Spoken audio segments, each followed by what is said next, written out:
Joshua, how crazy were those final moments of regulation at Arizona where you've got the pressure free throws and you figure you got the game, but that miracle shot goes in for them and the crowd goes crazy and all that? Really crazy environment, he hit a crazy shot, so just got to move on, look to the next game, just take it on the chin. And Keshon, what have you seen when you look at Kansas State? I know they've struggled early, but they've got a couple of big wins, including against West Virginia, that seems like they're clicking right now heading into Saturday. The main thing is they just start real fast. They had West V down, and who they played before that? Oklahoma State. They had both of them down before, like the first 5 minutes. So we just got to come out, start fast, and do what we do from the jump.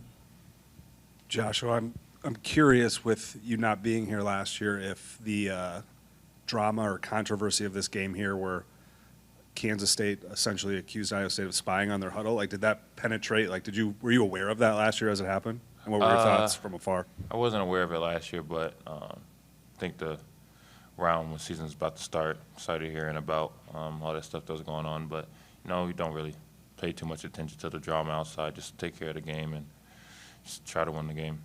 When you look at this game, and Coleman Hawkins has been a high-profile guy and a matchup for you on Saturday, what are your thoughts on that? Just getting started on the defensive side of the ball, let that set the tone for it.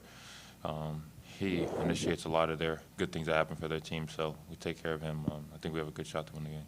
You're a mismatch in most games, and he's a mismatch in most games. What's it like for you to be playing a player of a similar profile as you, physically and skill-wise? Nothing too crazy, just trying to lock in on the personnel that our coaches have for us and dominate the matchup. TJ was talking to us before you guys came in about how good you've been in second halves at times this year. Why has that been, and how do you try to get 40 out of it? I think it's turns to happen when I get mad with the game and sometimes with myself. So just mentally focusing in on putting two halves together. So see what will happen from there. You play better when you're mad? At times, yeah.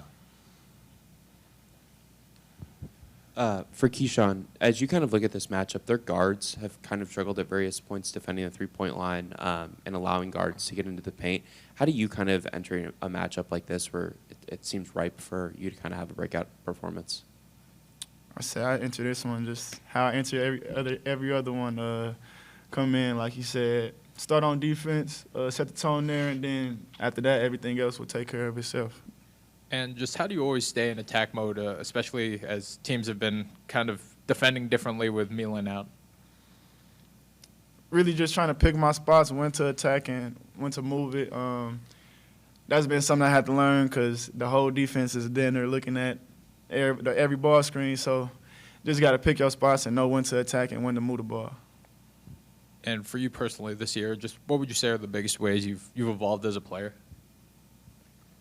I say just it ain't really been me. I think it's us as a team. We just know how to play with each other. We got so many talented pieces, so many talented guys that can put the ball in the hole. So us just trusting each other, I feel like we evolved pretty well that way. Joshua, what has practice been like these last couple of days, bouncing back from a tough moment like that? First practice back was really intense. TJ expected a lot of urgency from us. Beginning of practice, he put it on me to get the team going. So starting fast is for today, tomorrow, and then the games leading up to on Saturday. Just beginning to start fast was the emphasis that we've been putting on.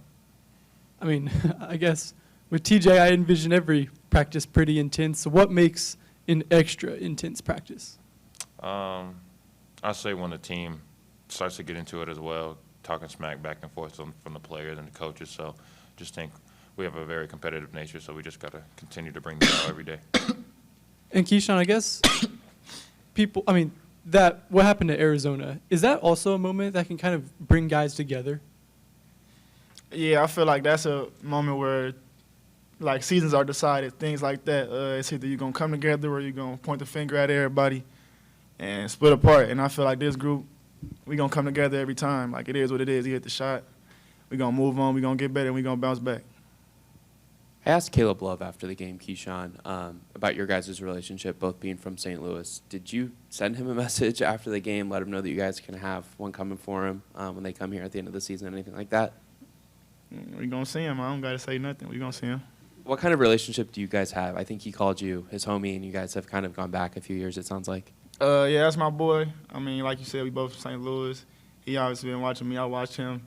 It's all love. It ain't like no, it's all love though. Appreciate it.